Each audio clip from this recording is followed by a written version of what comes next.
When you're impatient and frustrated, your heart gets incoherent.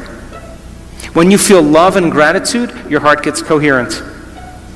When you feel love and gratitude, your brain gets coherent.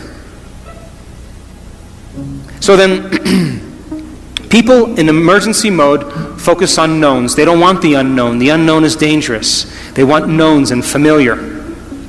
They lose their vision. The divine aspect of ourselves are the creative aspect of ourselves. That's when the body moves into homeostasis. We go from contraction to expansion. There's anabolism. There's body repairs itself. There's order. There's health. There's regeneration. The elevated emotions of love, joy, of trust, of knowingness, of gratitude, they begin to produce 1,300 new chemicals that begin to heal the immune system. The hormones of stress produce 1,200 chemicals that last for 90 seconds to 2 minutes that alters how we think and feel. But isn't your definition of an addiction something you can't stop? So if I said, hey, I know you're really angry, but why don't you stop? If you can't stop your anger, then you're addicted. Valid or not, justified or not. If you can't stop your sadness, then you must be addicted to those chemicals. But those chemicals only last for 90 seconds to 2 minutes. Which means, I tell my kids this all the time. Well, they're older, but when they were younger. If you're angry for more than 2 minutes, you're faking it. So, when you open your heart, you're selfless. When you're in that creative state, you're not defined by things, you're not defined by your body, you're not defined by time. We know this, we've studied it in the brain thousands of times. A creative person forgets that they even have a body. They forget about the things and people in their life, they forget about time. They're in the creative state. And my definition of creation is when you forget about yourself. You go from selfish to selfless. And that's when you're at your best. We've proved it thousands of times. Of course, energy is created. There's always growth and repair. People tend to go from a narrow focus to possibility, to an open focus.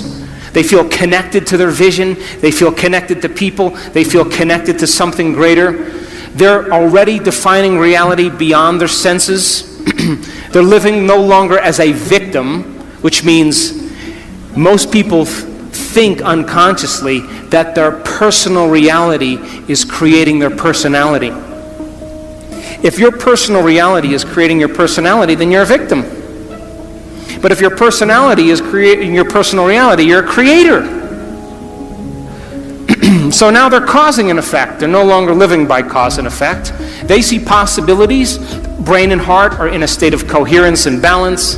And of course, they crave the unknown. They want the experience. They want the adventure. They live for it. So I'll go through just 3 more slides. So then if your purpose is to go east, and all of a sudden you head to Phoenix, Arizona, or Missoula, Montana, or Miami, Florida, or Boston, Massachusetts, you've lost sight of your vision, and which means you had some thought that led to some choice, that led to some behavior, that created some experience, that produced some feeling or emotion, and you gave up on your vision. You went back to the old self. So you may say, God, I want to be healthy, but you made the wrong choice. 3 pieces of birthday cake. You miss a week of exercise. You stay up late and watch TV.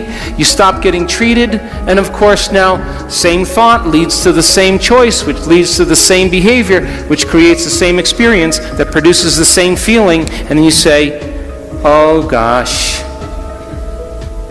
And then of course the feeling is usually unworthiness or guilt, and you return back to the same self.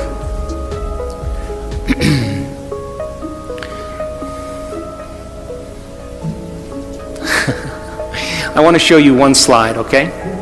I want to show you what it looks like when you learn something new. You have 100 billion neurons in your brain. 100 billion neurons. The number of connections you have in one neuron is between 10,000 and 40,000 connections. If you took 100 billion sheets of paper, and you stack them on top of each other, it would be 5,000 miles high. That's the distance from Los Angeles to London. If you took a scoop of gray matter, the size of a grain of sand, you would have 100,000 neurons in it with over 1 billion connections. Now, I'll stop right after this slide. Learning is making new synaptic connections. Every time you learn something new, this is what's happening in your brain, geniuses.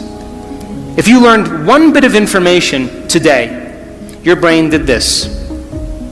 Boom. That's learning. Physical evidence as a result of your interaction in the environment. Every time you learn something in your brain, there's a physical change that takes place, and learning is making new connections. Are you with me?